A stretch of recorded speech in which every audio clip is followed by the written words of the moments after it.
Dear students, I hope कि आप अच्छे होंगे। आज इस वीडियो में हम लोग सीखने वाले हैं कक्षा 10 गणित प्रश्नावली 1.1 का फर्स्ट क्वेश्चन, यानी कि इस वीडियो में सभी क्वेश्चन को सॉल्व करने वाले हैं। तो आइए वीडियो को स्टार्ट करते हैं। एकदम बेसिक तरीका से हम बताएंगे, एकदम लाइन बाय लाइन, तो वीडियो के अंत तक बने रहिए।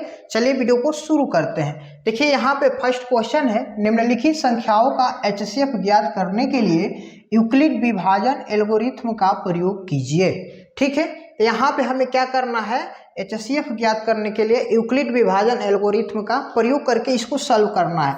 ये भी एक तरह से क्या है, HCF है, यानी कि मसा है। जैसे में हम लोग इसको बचपन में बनाते हैं उसी तरह यह भी है, लेकिन इसको अभी यहाँ पे बनाना है यूक्लिड विभाजन एल्गोरिथ्म से, यही इसका अंतर है। ठीक है, तो फर्स्ट क्वेश्चन को हम लोग बनाएंगे। तो यहाँ पर हम लिख लेते हैं फर्स्ट क्वेश्चन को 135 और 225। ठीक है, अब देखिए यहाँ पे अब हम हल करेंगे इसको। तो जो सबसे बड़ा होता है हम उसको मान लेंगे। देखिए यहाँ पर हम मान कर बनाते हैं, ध्यान से देखिएगा। माना a बराबर 225 तथा b बराबर 135। ठीक है, अब यहाँ पर हम a क्यों मान है 225, यानी कि जो बड़ा मान होगा उसको हमें a मानना है और जो छोटा मान होगा उसको हमें क्या मानना है, b मानना है। ठीक है, अब देखिए हमारा जो यूक्लिड विभाजन बोलता है, यहाँ पर लिखेंगे यूक्लिड विभाजन एल्गोरिथ्म से। ठीक है, क्या होता है, इसका फार्मूला होता है a बराबर BQ प्लस R। ये आपका जो है ना, ये आपका यूक्लिड विभाजन का ये फार्मूला है। ठीक है, इसी फार्मूला पे हम लोग क्या करेंगे, इसको सॉल्व करेंगे। ठीक है, अब देखिए यहाँ पे चरण 1 में लेकर चलेंगे, चरण 1। अब देखिए जो a है, a के जगह पे लिखेंगे उसका मान, तो यहाँ पर लिखेंगे 225 बराबर b का मान देखिए क्या है 135। ठीक है, गुणे, अब q का मान हमें नहीं पता है, तो देखिए q का मान कैसे निकलेगा। ध्यान से देखिए, इधर हम रफ कर रहे हैं। ठीक है, देखिए इधर हम रफ करेंगे, ध्यान से आप देखिएगा। देखिए अब हम क्या करेंगे, 225 में भाग लगाएंगे 135 से। ठीक है, जो आएगा भागफल वही उसका q का मान होगा। तो ये एक बार में भाग जाएगा, यहाँ पे माइनस करेंगे, ये हो जाएगा 0, यहाँ पे हो जाएगा 9। ठीक है, अब देखिए यहाँ पे q का मान ये वाला है, कितना आया है, 1 आया है, तो सिंपली हम यहाँ पर 1 लिखेंगे। और r का मान जो रिमाइंडर होता है, जो शेष होता है, कितना बचा हुआ है 90, यानी कि 90 बचा हुआ, यहाँ पर हम लिख लिए हैं। ठीक है, चलिए अब आगे चलते हैं। देखिए अब लिखेंगे चरण 2, चरण 2 में। ठीक है, ध्यान से देख लीजिएगा, यहाँ पे एक बार बैक करते हैं। देखिए अभी हमने 225 को a माना था और 135 को b। अब यहाँ पर 225 का काम हो गया है, अब इसको हमें छोड़ देना है। अब यहाँ पर अब इसमें देखना 135 और 90 में जो बड़ा होगा उसको हम मान लेंगे a, यानी कि 135 बड़ा है तो इसको हम मानेंगे a और 90 छोटा है तो इसको मान लेंगे b। ठीक है, चलते हैं अब अगला पेज पे, ध्यान से देखिएगा। अब देखिए यहाँ पे 135 को रखेंगे इधर और 90 को रखेंगे यहाँ पे b के जगह पे। फिर से एक बार देख लीजिए, 135 यहाँ पर है तो इसको हमने a मान लिया और जो यहाँ पे 90 है इसको b मान लिया। क्लियर। अब देखिए अब यहाँ पे q का मान निकालना है, तो q का मान कैसे निकलेगा, इधर भी रफ करेंगे, ध्यान से देखिएगा। ठीक है, अब इस पेज पे पूरा बन जाएगा, कोई दिक्कत नहीं है। तो अब q का मान कैसे निकलेगा, 135 में हम क्या करेंगे, 90 से भाग लगाएंगे। कब बार में जाएगा, एक बार में। अब यहाँ पे ये हो जाएगा 5, यहाँ पे हो जाएगा 4, तो यानी कि q का मान यहाँ से आ गया आपका 1। ठीक है, और r का मान क्या आया है 45। ठीक है, फिर देखिए चलेंगे चरण 3 की तरफ। अब यहाँ पे ये हम क्यों कर रहे हैं, देखिए हमें जब तक करना है तब तक r का मान 0 ना आ जाए। ठीक है, तो ये प्रोसेस हमको लेकर चलते रहना। अब 135 को छोड़ देना है।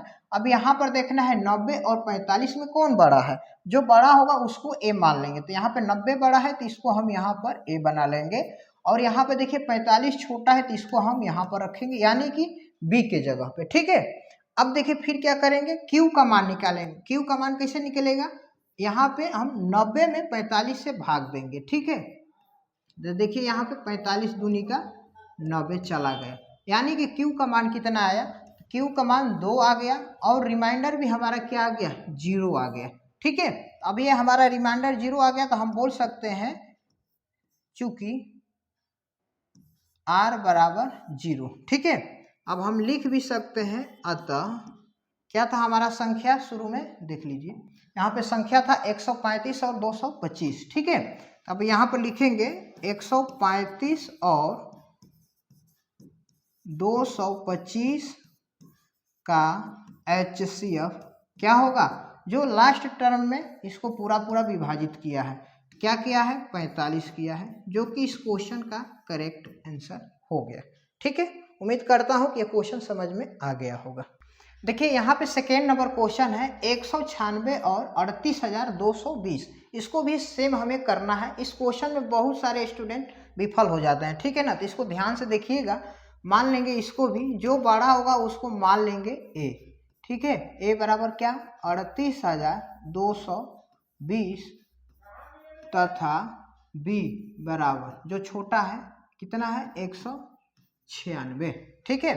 अब लिखेंगे हम यहाँ पे यूक्लिड विभाजन प्रमेयिका से, शॉर्टकट में हम लिख दिए हैं, ठीक है। क्या होता है फार्मूला, A बराबर BQ प्लस R, ठीक है। ये इसका फार्मूला होता है, इसी फार्मूला पे यूज करना है हमें। अब देखिए यहाँ पर लिखेंगे चरण 1 में, ठीक है। तो देखिए A बराबर, A का मान क्या है, यहाँ पे हमने लिया है 38,220, B का मान देखिए क्या है 196 गुणे, अब Q का मान निकालना, तो Q का मान आप कैसे निकालिएगा, देखिए यहाँ पे रफ कर देते हैं, आपको आसानी होगा समझने में, ठीक है।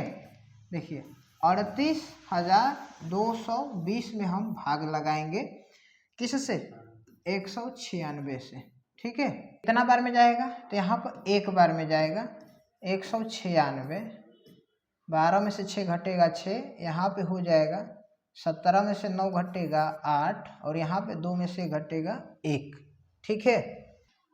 अब देखिए यहाँ पे एक अंक ऊपर से उतारेंगे, अब ये कितने बार में जाएगा, ये जाएगा 9 बार में, 1764, ठीक है।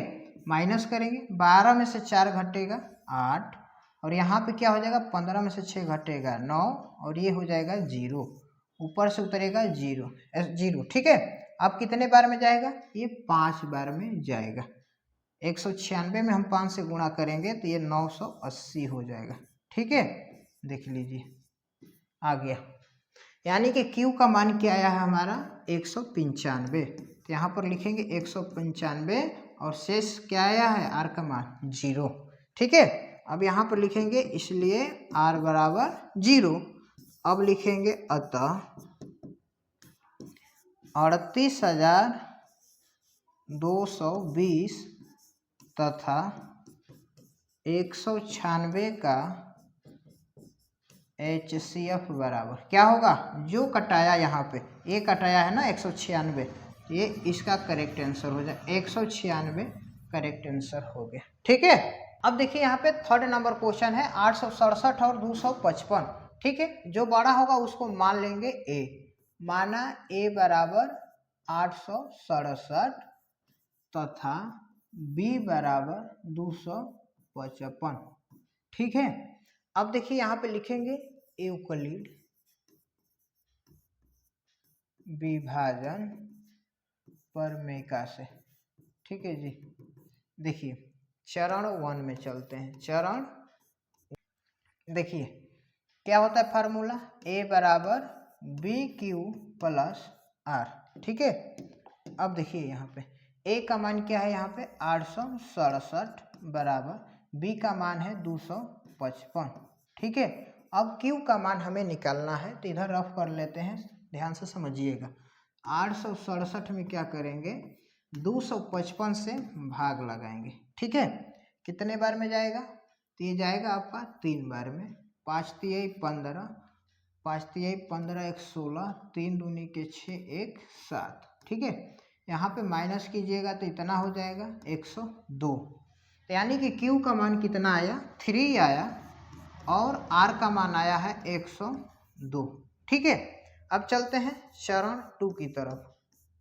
हमें ये काम कब तक करना है कि जब तक आर का मान 0 ना आ जाए। अब 867 को छोड़ देना है। अब इसमें देखना है 255 और 102 में जो बड़ा होगा उसको हम ए बना लेंगे यहाँ पे। तो यहाँ पे 255 को ए बना लिया और 102 छोटा है तो इसको हमने बी बना लिया। अब यहाँ पे क्यू का मान निकालना, तो देखिए 255 में क्या करेंगे, 102 से भाग लगाएंगे। ध्यान से देखिएगा, 102 से हम भाग लगाएंगे 255 में, तो ये 2 बार में जाएगा। तो यहाँ पे हो जाएगा 2 दूनी के 4, 0 2। ठीक है, अब यहाँ पे घटा लीजिए, 5 में से 4 घटेगा 1, यहाँ पे 5 यानी कि 51। क्यू का मान आया 2 प्लस का 51 जो रिमाइंडर है। ठीक है, चलते हैं चरण 3 की तरफ। अब देखिए यहाँ पे 102 को बना लेना है ए, जो यहाँ पे 51 बचा है इसको बना लेना है बी। ठीक है, अब Q का मान हमें निकालना है, तो क्या करना है, 102 में हम 51 से भाग लगाएंगे। देखिए यहाँ पर हम लिख देते हैं 51 से, तो 51 दूनी क्या होता है 102। ठीक है, अब यहाँ पे रिमाइंडर क्या आ गया 0, तो यानी कि 2 बार में गया और रिमाइंडर क्या आया 0। अब यहाँ पर लिखेंगे R बराबर 0, अतः क्या 867 और 255 का HCF बराबर क्या कटाया है लास्ट में 51 कटाया है। तो ये इस क्वेश्चन का करेक्ट आंसर हो गया। ठीक है, आई होप कि ये तीनों क्वेश्चन आप लोग को समझ में आ गया होगा। चलते हैं नेक्स्ट क्वेश्चन की तरफ। देखिए यहाँ पे सेकेंड नंबर क्वेश्चन है, दर्शाइए कि कोई भी धनात्मक विषम पूर्णांक 6q + 1, 6q + 3 या 6q + 5 के रूप का होता है जहाँ q कोई पूर्णांक है। ठीक है, बहुत इंपॉर्टेंट क्वेश्चन है ये, आपका 5 नंबर में क्वेश्चन पूछता है। ठीक है, तो इसको ध्यान से देखिएगा। तो सबसे पहले हम मान लेंगे, यहाँ पे सॉल्व करेंगे, तो यहाँ पर लिखेंगे हॉल। ठीक है, और इसको सिद्ध करके दिखाना है। हम मान लेंगे, माना ए कोई धनात्मक विषम पूर्णांक है। ठीक है, ए कोई धनात्मक विषम पूर्णांक है। ठीक है, माना बी बराबर, अब देखिए ए हमने क्या मान लिया है, यहाँ पे ए कोई धनात्मक विषम पूर्णांक है और बी मान लिया। देखिए यहाँ पे क्वेश्चन में 6 की बात आया है, तो यहाँ पे बी बराबर हम 6 लेकर चलेंगे। ठीक है ना, जब हम बी का मान 6 लेंगे तो अब हमारा संभावित शेषफल क्या होगा, ध्यान से देखिएगा।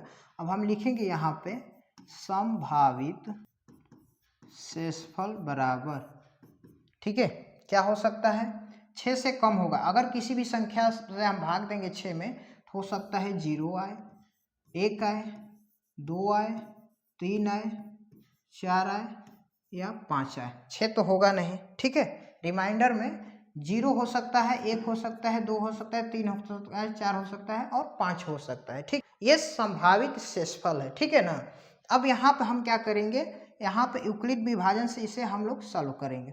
अब यहाँ पर लिखेंगे यूक्लिड विभाजन एल्गोरिथ्म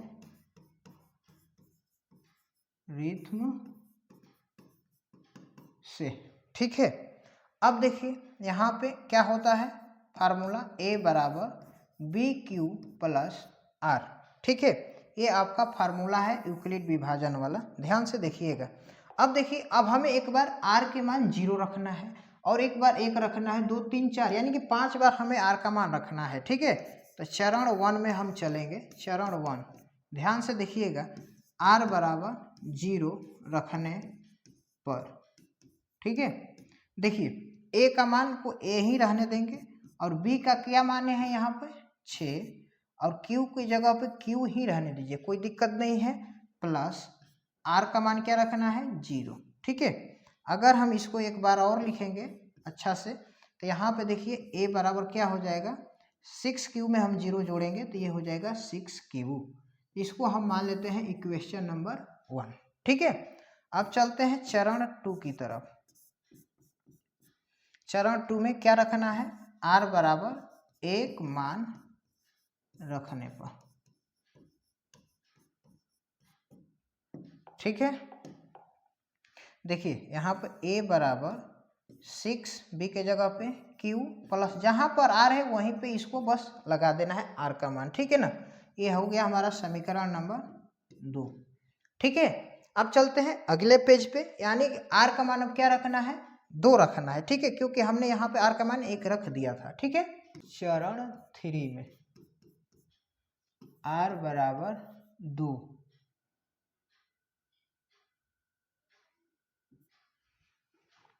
तो a बराबर हो जाएगा आपका 6q प्लस 2, r के जगह पे रखना है, ठीक है। ये आपका समीकरण नंबर क्या हो जाएगा, 3 हो जाएगा। एक बार बैक से देख लीजिए, यहाँ पे देखिए यहाँ पे क्या था 6q प्लस 1, यानी कि r का मान यहाँ पे 1 रखे थे। तो अब हमें समीकरण 3 में क्या, चरण 3 में क्या रखना था, हमें r का मान 2 रखना था। तो यहाँ पर a बराबर 6q प्लस 2 हो गया, ठीक है। अब क्या रखना है, आगे वाली संख्या को रखना है, यानी कि चरण 5 में r बराबर क्या रखना है, r बराबर 3 रखना है, ठीक है।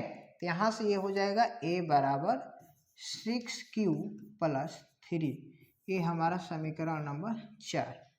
फिर देखिए चरण 5 में r बराबर रखना है 4, तो a बराबर हो जाएगा 6q प्लस 4, समीकरण नंबर हो गया 5, ठीक है। और एक लास्ट चरण है, ध्यान से देख लीजिए, चरण 6 में, ठीक है, r बराबर क्या रखना है 5। देखिए एक बार प्रीवियस में देख लेते हैं, पीछे वाला देखिए, कम से कम हमारे r का मान क्या रखना है, 5 तक रखना है, यानी कि हमने 4 बार रख दिया है और अब r बराबर 5 रखेंगे। तो यहाँ से हो जाएगा a बराबर 6q प्लस 5, ये हो जाएगा हमारा समीकरण नंबर 6, ठीक है। अब देखिए, अब यहाँ पे हमें ये तो हम दर्शा दिए, अब थोड़ा सा 2 लाइन लिखना है। बहुत सारे स्टूडेंट यहाँ पर लिखते नहीं है, ठीक है, तो लिखना एकदम जरूरी है। यहाँ पर लिखेंगे हम, अतः समीकरण, एक बार बैक चलते हैं, विषम की बात बोला है ना, तो विषम देखिए यहाँ पे कौन कौन सा है, तो यहाँ पे समीकरण 2, यहाँ पर लिखेंगे समीकरण 2, समीकरण 4 तथा समीकरण 6 से स्पष्ट होता है कि कोई भी विषम धनात्मक पूर्णांक 6q प्लस 1, 6q प्लस 3 तथा 6q प्लस 5 के रूप का होता है, ठीक है। ये इतना लिख देना, ये हमारा प्रूव हो गया। अब इतना आप कर लेते हैं तो आपको 5 नंबर आने से कोई नहीं रोक सकता है, ठीक है। ये हम कहाँ से लिखे हैं तो आपको हम दिखा देंगे, देखिए यहाँ पर है, क्वेश्चन में ही है यहाँ पे, तो यहाँ से हमने लिख दिया है, यहाँ पे धनात्मक विषम पूर्णांक 6q प्लस 1 या 6q प्लस 3 या 6q प्लस 5 के रूप का होता है, यहाँ तक हमने लिख दिया, जो कि हमने इसको अच्छा तरीका से सिद्ध कर दिया। आई होप कि ये भी आपको समझ में आ गया होगा।